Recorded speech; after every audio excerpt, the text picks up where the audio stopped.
Hi, lovelies. It's Meg from the Blissful Doula.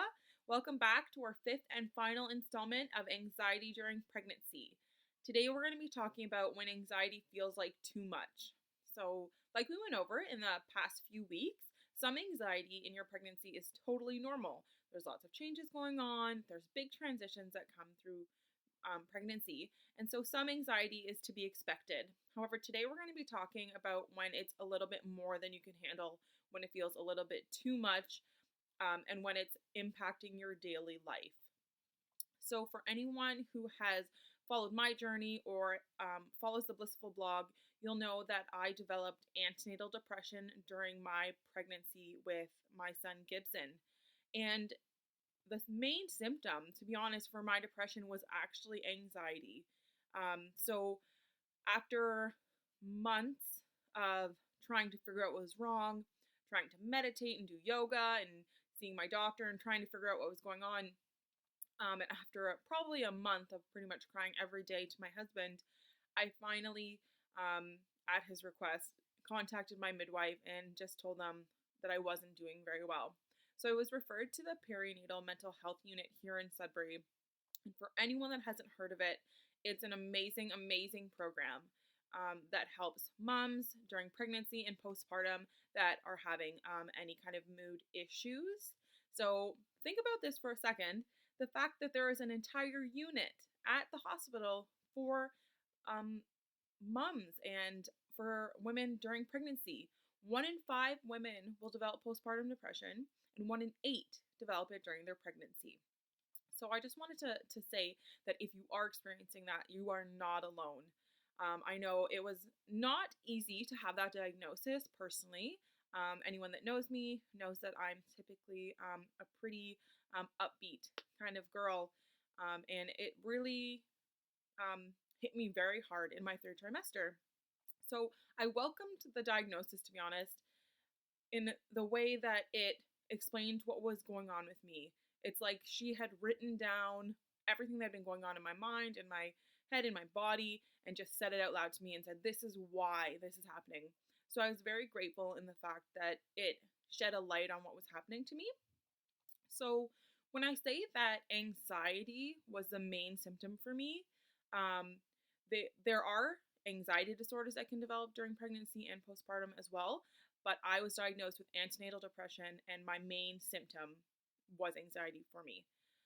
So I was not sleeping like at all. And anyone that's pregnant, you know that sleep is pretty hard to come by already. My anxious thoughts were keeping me up. I was barely eating. I was eating enough basically to sustain a healthy pregnancy, but I had no appetite whatsoever. It was affecting my concentration. It was impacting my daily life.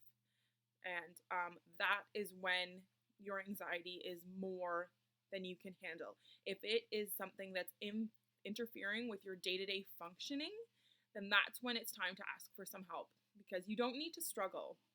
That's what I really wish that somebody had told me before my diagnosis, is because I did spend, like I said, a little while trying to figure out what was going on and struggling and trying to be okay. And I wasn't okay.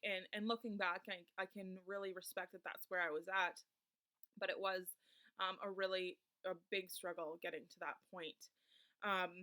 So one of the things that I found was really helpful about the perinatal mental health unit was they talked to me about something called intrusive thoughts.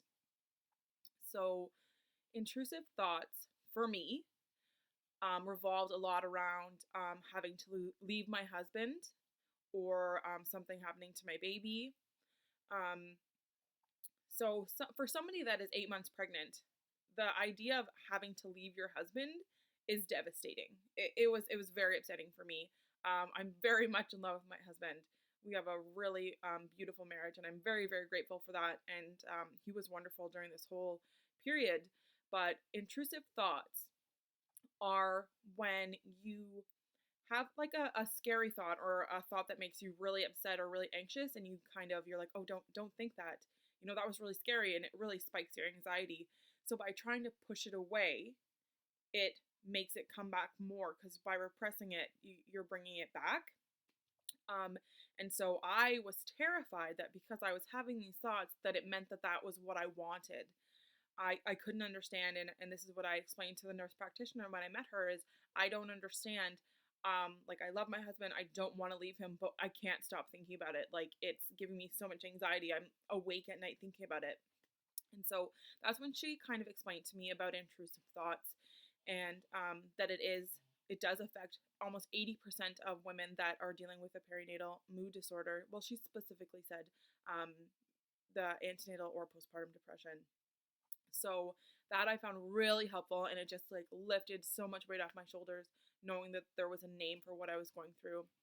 Another thing is catastrophic thinking. So for anyone who has ever played the what if game, what if this happens, or what if that happens, or well, what if, you never know really what's going to happen. And so what happens with catastrophic thinking is you're jumping, that what if turns into um, you know, a good example for me was I was very nervous about the safe arrival of my baby. And so if I didn't feel him moving for say 10 or 15 minutes, catastrophic thinking is jumping to, well, he's not okay and something bad has happened and he's not going to arrive safely. So it's kind of logical thinking kind of goes out the window.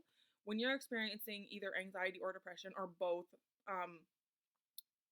logical thinking is harder to bring down to yourself. So lots of times you can get yourself really, really worked up in worst case scenarios. And because your anxiety is so high, you have a hard time bringing it back down to a level where you can decipher what's the truth and what's not. So that was one thing that I also found was really, really helpful. So those were the main things that I wanted to talk to you guys about today, because those were the most helpful for me. So again, intrusive thoughts or catastrophic thinking. I will put some links below, so you guys can have some extra resources there if you want to look into it. I'm also going to put the contact information for the perinatal mental health unit. If you are struggling with severe anxiety or low mood, or you just feel off, please, please, please reach out. Contact me or contact your healthcare provider, or talk to a family member or a friend that you know is going to be supportive, because you don't need to struggle. You are not alone in this. We are building a community here. We have a community here to help you. So you can always contact me at meg@theblissfuldoula.com, or check us out on Facebook, The Blissful Doula Sudbury. So that's it for our anxiety during pregnancy series. I really enjoyed making these for you guys. I hope that you enjoyed watching them. And I will be talking to you all soon. I hope you have a great day.